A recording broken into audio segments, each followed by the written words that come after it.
একজন পেশেন্ট যখন আমাদের চেম্বারে আসেন এবং জানতে পারেন যে তার ক্যান্সার হয়েছে, স্বাভাবিকভাবেই উনি অত্যন্ত বিচলিত হয়ে পড়েন এবং উনি জানতে চান যে উনি ভালো হবেন কিনা। উনি একই প্রশ্ন বিভিন্নভাবে করেন যে ডাক্তার সাহেব এটার চিকিৎসা সম্ভব কিনা, চিকিৎসা করলে আমি ভালো হব কিনা, এই ক্যান্সারটা আবার ফেরত আসবে কিনা।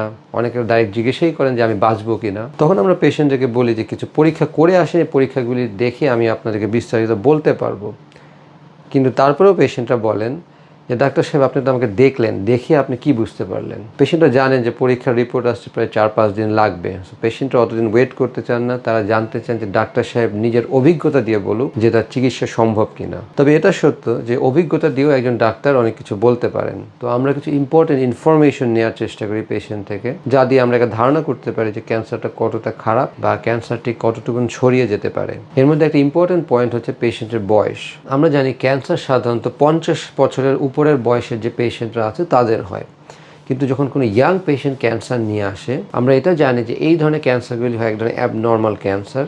মানে এই ক্যান্সারের যে টিউমার বায়োলজি আছে এগুলি ডিফারেন্ট, এবং এই ধরনের পেশেন্টদের খুব অ্যাগ্রেসিভ ট্রিটমেন্ট দরকার হয়। কারণ আমাদের অভিজ্ঞতায় দেখেছি এই টিউমারগুলি খুব তাড়াতাড়ি বড় হয় এবং খুব তাড়াতাড়ি ছড়িয়ে যায়, এবং অনেক ক্ষেত্রে পেশেন্টরা বুঝতেও পারে না যে তার শরীরে একটা ক্যান্সার আছে। এবং এই ক্যান্সারগুলি দেখা যায় পুয়ারলি ডিফারেন্সিয়েটেড বা গ্রেড 3 ক্যান্সার হয়। অনেক ক্ষেত্রে দেখা যায় মিউসিনাস অ্যাডিনোকার্সিনোমা হয়, অনেক সময় হয় সিগনেট রিং সেল অ্যাডিনোকার্সিনোমা। এবং এই ক্যান্সারগুলির উপরে কেমোথেরাপি অথবা রেডিওথেরাপি কোনোটাই ভালো কাজ করে না, যে সার্জারির পরেও আবার টিউমারগুলি ফেরত আসে, এবং এটা সার্জনের জন্য এবং পেশেন্টের জন্য অত্যন্ত কষ্টকর। এই জন্য আমি সবসময় আমার রোগীদেরকে বলি যে আপনার রোগটি সম্বন্ধে জানবেন এবং বুঝবেন। যে কোনো চিকিৎসা নেওয়ার আগে অবশ্যই ডাক্তারের সাথে সঠিকভাবে আলোচনা করে নেবেন যে এই চিকিৎসার সাকসেস বা ফেইলিয়ারের রেট কীরকম। এরপরে যে ইনফরমেশনটি আমাদের দরকার সেটা হচ্ছে ডিউরেশন, বা কতদিন ধরে টিউমারটি তার শরীরে আছে।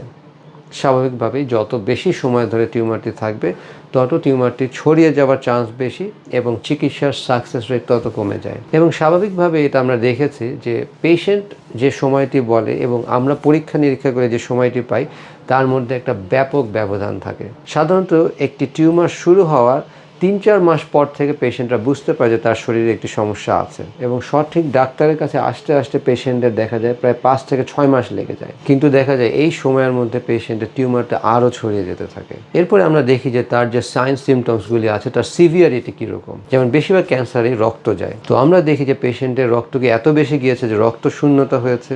যদি রক্ত শূন্যতা হয় তাকে রক্ত দেয়া লেগেছে, আর যদি রক্ত দেয়াই লাগে তাহলে কয় ব্যাগ রক্ত দিতে হয়েছে।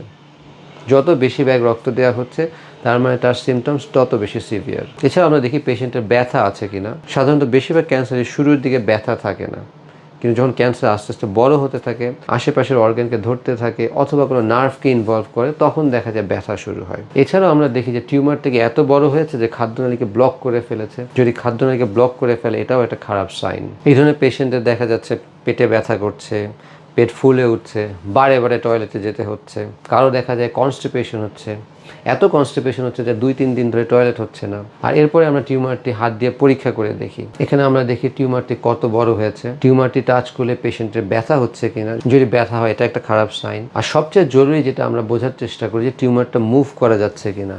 যদি টিউমারটা মুভ করা যায় এটা একটা ভালো সাইন, তার মানে টিউমারটি আশেপাশের কোনো অর্গানকে ধরে নাই। আর যদি দেখা যায় যে টিউমারটা একেবারে ফিক্সড হয়ে আছে, এর মানে টিউমারটি আশেপাশের অর্গানকে ইনভলভ করে ফেলেছে। তো সাইন সিমটম যতই খারাপ হোক না কেন, একজন ভালো সার্জন কখনোই হাল ছাড়েন না এবং শেষ পর্যন্ত চেষ্টা করে যান তার পেশেন্টের ভালো করার জন্য। আশা করি আজকের আলোচনায় কিছুটা হলে উপকৃত হয়েছেন। যখনই কোনো সমস্যা হবে অবশ্যই একজন বিশেষজ্ঞ ডাক্তারের সাথে দেখা করবেন। নিজের স্বাস্থ্যের প্রতি খেয়াল রাখবেন। সবাই ভালো থাকবেন। আসসালামু আলাইকুম।